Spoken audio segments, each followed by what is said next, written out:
வரலாறுகளே வியந்து போன ஓரிடம். நிலத்துக்கு கீழ் குகை. ஆச்சரியமான வரலாறு. இந்த இடத்தை போய் பாருங்க அப்படின்னு சொல்லியிருந்தேன். குகைக்குள் இருந்து சீறிய பாம்பு. இதை அமைத்தது யார்?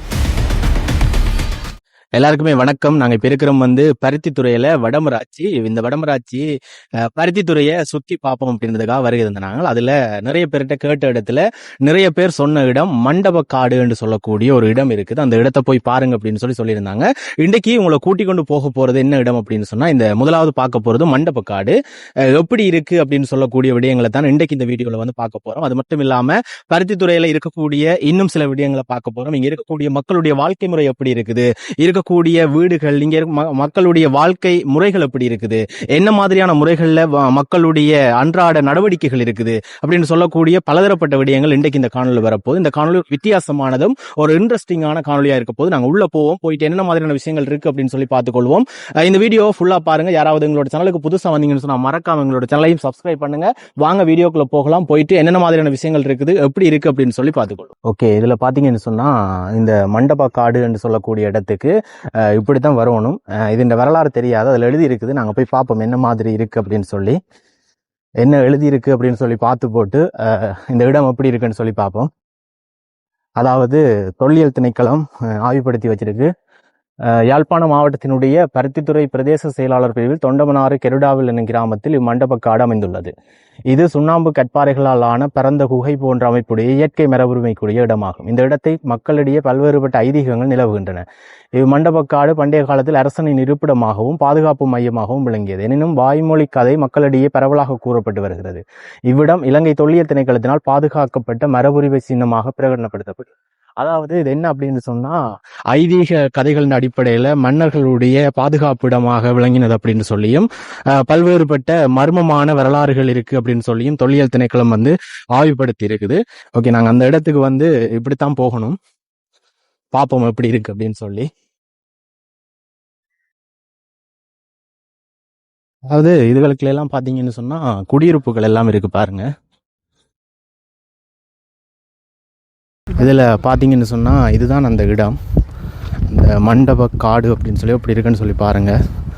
அதாவது ஒரு என்னென்னு சொல்கிறது, இந்த யுத்த காலத்துல எல்லாம் பயன்படுத்தப்பட்ட வங்கர்கள், அதாவது வங்கர் சின்னனாக இருக்கும். ஆனால் இது பார்த்தீங்கன்னு சொன்னால் பெரிய ஒரு பரப்பளவு. இதில் பார்த்தீங்கன்றாலே தெரியும் எவ்வளோ பெருசுன்னு சொல்லி. இந்த இடத்துக்கால தான் நாம் கீழே இறங்குறது. இறங்க முடியுமான்னு சொல்லி எங்களுக்கு தெரியலை, பார்ப்போம் அப்படின்னு சொல்லி. இப்படியே நாங்கள் சுற்றி பார்த்துட்டு இறங்க முடியுமான்னு சொல்லி பார்ப்போம். இதில் எல்லாம் பார்த்தீங்கன்னா பாருங்கள், குழியெல்லாம் இருக்குது.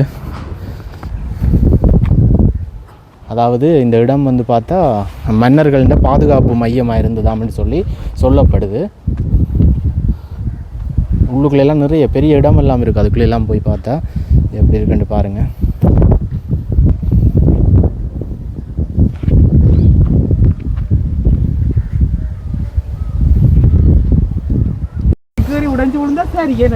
இதுல எல்லாம் பாருங்க, இதெல்லாம் ஃபுல்லா அப்படியே கிடங்கு தான். இந்த நான் அந்த கல் அப்படின்னு சொல்லி காட்டிக்கொண்டு வந்த இடங்கள் எல்லாம் பார்த்தீங்கன்னு சொன்னா, இந்த கிடங்கு, அதாவது குழி இருக்கிற இடம் தான். அதாவது குழிக்கு மேலே இந்த கல் தானா வளர்ந்து இது நான் நினைக்கிறேன் இது அந்த முருக கற்பாறை அப்படியான ஒரு பாறையாக இருக்குமென்னு சொல்லி. ஏன்னா அந்த கற்பாறை தான் அந்த வளர்ந்து வார கற்பாறைகள் வளர்ந்து இவ்வளோ இதாக இருக்குது. இதுக்கு கீழே எல்லாம் பார்த்தா கிடங்கு. இங்கே இதில் பாருங்க, இதெல்லாம் பார்த்தா கிடங்கு உள்ளுக்கு. இந்த உங்களுக்கு தெரியுதான்னு தெரியல, இந்த பாருங்க கிடங்கு.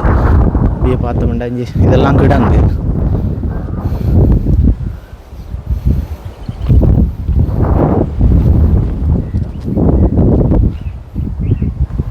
எப்படி இருக்குன்னு பாருங்க, எப்படியான இடம்னு சொல்லி. ஓகே, இதில் பாருங்க, இந்த இடம் தான் பார்த்தா இதுக்குள்ள தான் இறங்குறது.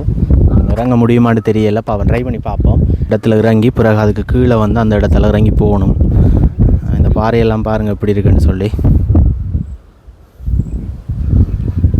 ட்ரை பண்ணி பார்ப்போம் இறங்க முடியுமான்னு.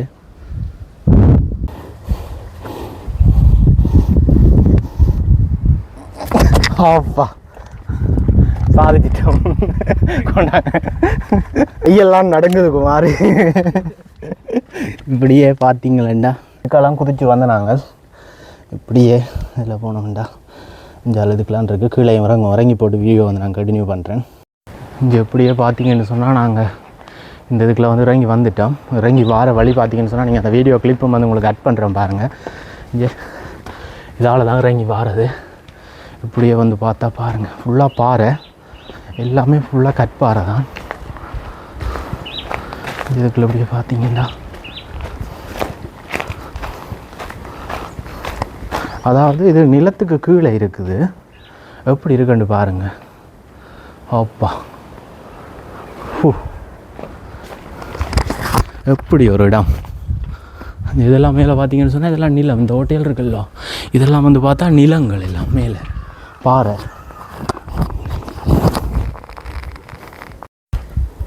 இங்கே இப்படியே பாருங்கள் இது எப்படி இருக்குண்டு.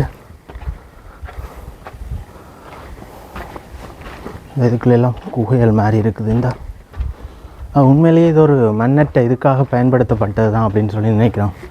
ஏன்டா இவ்வளவு இதில் எல்லாம் பார்த்தா இந்த இதுக்கெல்லாம் குகைகள் எல்லாம் இருக்குது.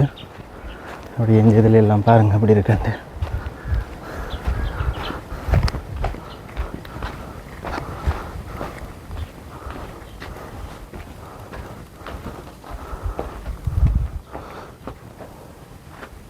இங்கே அதுக்குள்ளே உங்களுக்கு தெரியுதாண்டு தெரியல, அதுக்குள்ளே பாம்பு இருக்குதாங்க. அதில் பாருங்கள் பாம்பு ஒன்று இருக்குது அதுக்குள்ளே. இந்தா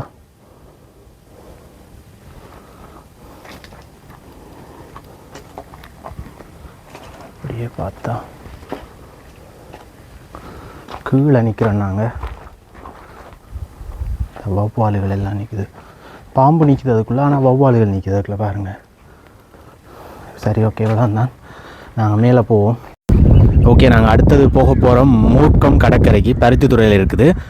இந்த குகையும் வந்து பார்த்துட்டோம். இந்த குகைக்கு பிறகு அதுக்கு போவோம். அந்த விடயம் எப்படி இருக்குன்னு சொல்லி பார்ப்போம். அந்த விடயத்தையும் பார்த்துட்டு அடுத்தது என்னென்ன விஷயங்கள் இருக்கோ அந்த விஷயங்களையும் பார்த்துக்கொள்வோம்.